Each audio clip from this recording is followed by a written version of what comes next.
We are here at the HITLAB Innovators Summit with John Hammitt. He is the Executive Global Director for HITLAB, basically the head honcho. Well, some people would say that. That's right. From my perspective, I'm the crazy uncle they keep in the corner, Nice. and only bring me out when things need to be stirred up. Right, and you know what? But you're really good at it in a positive way.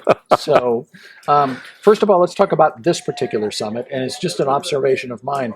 But it seems like there's a lot of new people, a lot of new talent, a lot of new ideas at a very critical time. Yep, I think all those observations are true. In terms of the time we live in, computing, artificial intelligence, whatever name you want to give it, the use of technology is increasingly being injected into our lives, sometimes whether we want it or not. But more importantly, it's transformational. And so the use of technology in any and all forms is, a peak that we're climbing, number one. Number two, it's got a major potential for changing the nature of healthcare.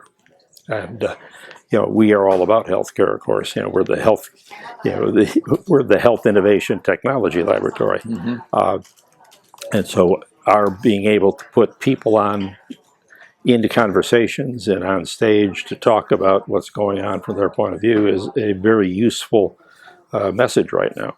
And third, I think there's a lot of people entering healthcare as the generations change a little bit. And so we become a place to come to have conversations, to hear stories. And it's the community that ultimately creates the value. I mean, me standing up on stage and talking to 50 people is one guy sharing, but it's the sharing that goes on after that that really creates the aha. Here's something we could do differently. Here's something that's a lesson learned that I don't want to relearn. And so the community aspect of the summit is as valuable as the message itself, and I think people come for that. Mm-hmm. Yeah, another observation is I think last year we started seeing individuals from larger financial companies kind of coming in here and kicking the tires and see what's going on. Mm-hmm. And then this year there are many more representatives of mostly of commercial investment, private, high wealth individuals. Sure. It seems like money always chases opportunity, right. And it seems like based on the chase that I witnessed, there's quite a bit of opportunity here. Well, you're in a good spot. I mean, you observe what's going on around us here at the summit. There is an increasing amount of energy of trying to make smart investments in healthcare. And why is that? Number one, people believe that healthcare is going to change, needs to change, will change, and so in a sense they want to be part of it. Mm-hmm. Secondly, there is more invention and innovation going on than there has been in the last 3, 4, 5 years. More people are using artificial intelligence and other forms of computing technology to envision what's possible.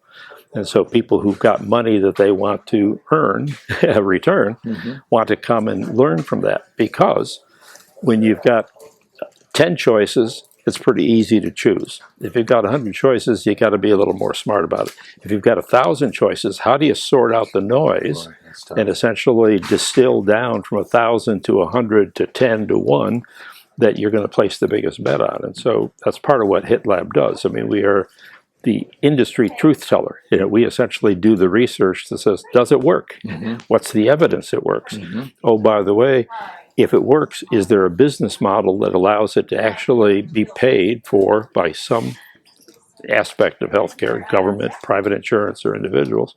And then secondly, does it get paid in an adequate way to make a return on the investment that's being made? So yes, there's a lot of financial interest because there's too many choices, and the process of selecting choices is increasingly difficult.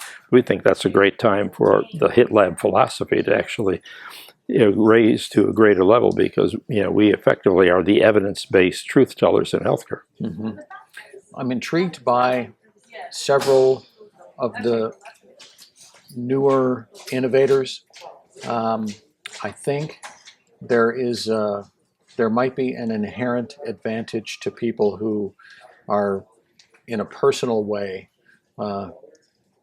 striving forward like crazy to achieve their dream. They take it personal, whatever they're doing. And I think I saw a couple of examples of it in there, but I really felt it when people sat in this chair and talked about their innovation or their idea, and but spoke with passion and emotion, and I don't know if there's inherently. I think we're as human beings, we want to help people like that achieve their dreams, but it also has to make sense too. Like a lot of the ways you just said. Well, so this will sound a little formulaic, and I don't mean it to be that way. But I was trained as an engineer.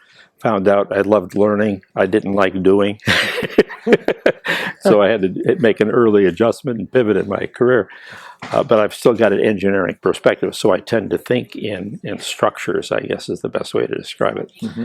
So in the world of investing in innovation, and especially healthcare innovation, investors will look at a couple of characteristics of an investment.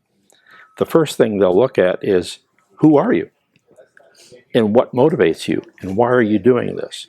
And that sometimes is 30 or 40% of their decision to make an investment, because what they're looking for is the passion, is the resilience, is the ability to not be deterred from what you see as possible by the bumps in the road that are naturally going to occur. And so they're looking for the people who've got the passion. Now, why do some people have a passion? Because they believe in a dream. Others because they've seen poop in their life and they're trying to get rid of the poop for other people. Yeah. And so in a way, passion and the motivations underlie that passion are important characteristics. And so in essence, we're surrounded, that's where HITLAB is blessed, because we've got so many passionate people who are trying to make a difference. Mm-hmm. Just to finish my little formula, the second most important thing that investors look at is, what problem are you solving? And is it a big enough and worthwhile problem to solve? Mm-hmm. One more incremental adjustment is interesting. You know, if you're solving a significant unsolved problem, or you're solving a need that, you know, essentially has been poorly solved for a long time, the size and the significance of the problem is big. So now we're well over 50% of the reason an investor considers an opportunity. Mm-hmm. You know, the third thing they're going to look at is, you know, is it got a business model, you know, a way in which money is earned and which value is delivered that is sustainable and, more importantly, growable. Mm-hmm. We haven't got down to the solution yet. Now we're almost, you know, we're 2/3 of the way toward making an investment decision. So you hit a key point, which is what motivates people to be passionate about change. And importantly, then, how do we help find them? How do we help encourage them? And how do we help motivate them? And more importantly, pick them up when they fall and put them on track again. Right. Well, I think one of the advantages that HITLAB and the Innovator Summit has is this ability to make matches that make sense for both sides. If you're an innovator and you're going to take an investor's money, you're also taking that investor as part of the team. And so, I mean, if you can align people philosophically or directionally with the same goals, and it seems like at this particular event that happens every 6 months, there's just there's it's hard for me to say. I guess there's just a really strong focus and a success rate at doing that matchmaking. Right. So, you know, it's interesting you said matchmaking, because I'm thinking about it. How am I going to answer what we're talking about? Right. We are inherently a matchmaking experience or venue or opportunity, but we don't do it intentionally. I mean, so, you know, we're not somebody who's trying to get couples together because of, you know, the right combination, or we're not you know, on an app that's looking for somebody who might be interested in spending time with me. What we do is create an environment where somebody over here is working on cancer, someone over here is working on cancer, someone over here is working on cancer efficiency, cancer treatment efficiency, mm-hmm. and all of a sudden those things line up. Right. We can't anticipate that in advance, but what we can do is create the place in which it's possible to occur. Mm-hmm. And so every once in a while we'll work with a sponsor who's Yeah, it's such a compelling idea that we will actively work to build those connections. But it's the unexpected connections that have the greatest power, and it's a delight for us to see it, because when it happens, you say it's magic. Yeah, everybody wins. Yeah. So, is this fair to say? Up until, I would say, the last summit, when it came to revolutionary change in health information technology, we were maybe starting to see the very beginnings of it. But at this summit, it seems like full revolution is on display. Absolutely. The whole world is inflamed with enthusiasm about artificial intelligence, or they're scared as hell. I mean, it's hard to be anything but. You love it and you're excited about it, or you say this is going to ruin my life. But artificial intelligence and all the technologies that make it up, because it's not a thing, it's a capability, and it's powered by computers, and it's driven by software, and it requires tremendous amounts of data to learn what to do and whatnot. It's highly complex, but it's now become so easy to use that I could, on a personal level, I could behave as if I've got a staff of 10 people doing research